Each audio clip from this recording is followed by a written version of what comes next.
Assalamualaikum warahmatullahi wabarakatuh. Hello everyone, welcome to my video. And first of all, let me introduce myself first. My name is Anik Jawharatun Nafisa and I'm from A class and I'm an English department student at Win Maulana Malik Ibrahim Malang. And welcome to this video. And today I want to share a piece I wrote called Blue. But before we dive in, I want to tell you a secret. Like, the main characters of this story are not me. Real main characters are my students. So I wrote this poem by myself based on my own personal journey. The main inspiration came from my 4-month long teaching assistance programs at SMPN Satu Lawang. Becoming Miss Joe for my wonderful students completely changed my perspective on love and loneliness. Their genuine care and love greetings brought the colors back to my life. And yeah, they are the true reason this poem exists. When you look at this poem, you might wonder, is this really a poem? It is a really kind of poetry. It doesn't have rhyme, and the lines don't have the same length, and etc. And yeah, the answer is yes. I will answer yes. It is. Yes, it is. This is what we call free verse or prose poetry. I intentionally chose this style and avoided complicated words for one very important reason. I want my students to read this poem one day, and I want them to understand exactly what I mean without struggling too much. Besides that, I intentionally choose this style because traditional rhymes, for me, can sometimes feel like strict or forced. I wanted this piece to feel completely honest, free, real, and it's not bound by strict rules. Instead, it follows the natural rhythm of a breathing human being telling their truth. So then, let's talk about the structure. The structure of this poem is built like a story across 6 stanzas. The first 2 stanzas show the lowest point. They describe my life before meeting the kids, meeting the young faces I call my student later, like a predictable, lonely routine where I mistakenly thought finding a romantic partner was the only way to escape the loneliness. And the third stanza is the turning point.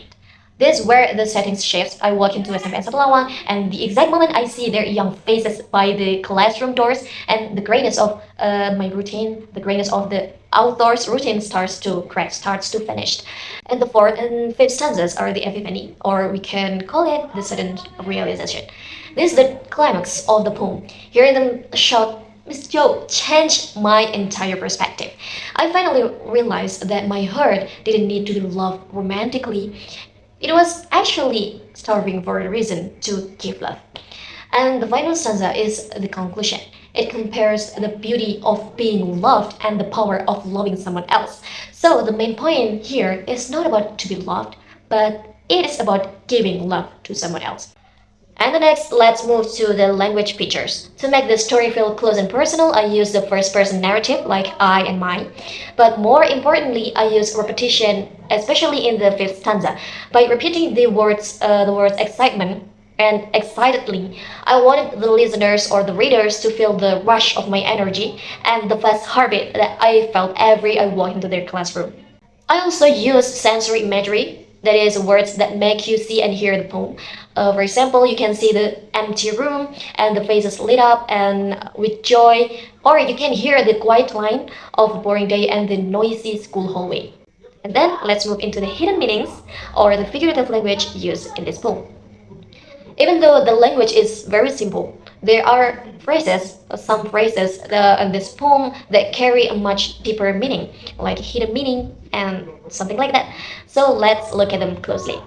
The first one is like a long quiet line. So imagine like walking on a straight, never-ending path with nothing interesting to look at. That was my routine. Safe, but completely flat, boring, and lonely. And the second one is a ghost of a daydream.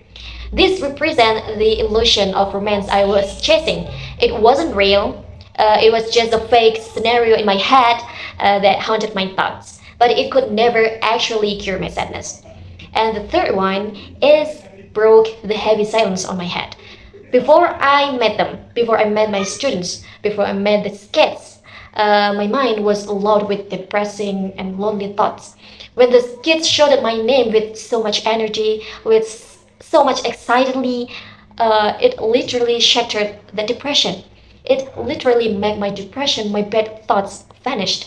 Their faces somehow become my anchor, their smile somehow become my daily maker.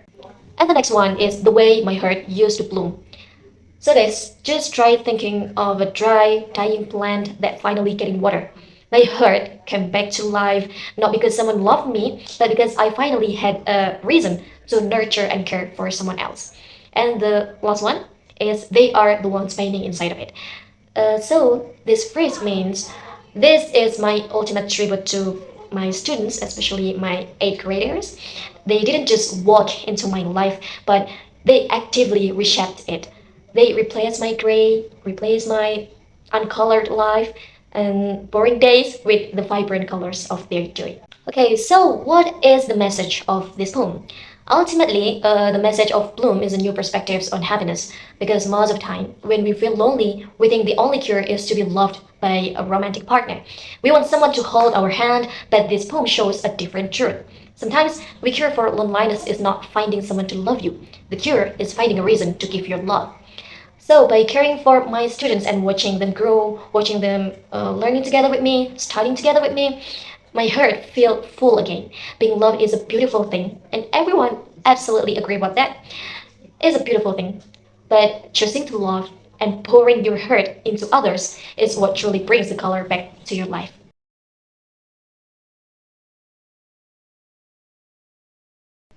Okay, viewers, thank you so much for watching. Thank you so much for reading my poem. Thank you so much for listening to my explanation until the very end. And yeah, I know that not all of us share the same sense of poetry. Maybe some of you might feel like that real poem has to use high level vocabulary, complex metaphor, and perfect rhymes. But to me, poetry is simply when feelings can be honestly expressed through words.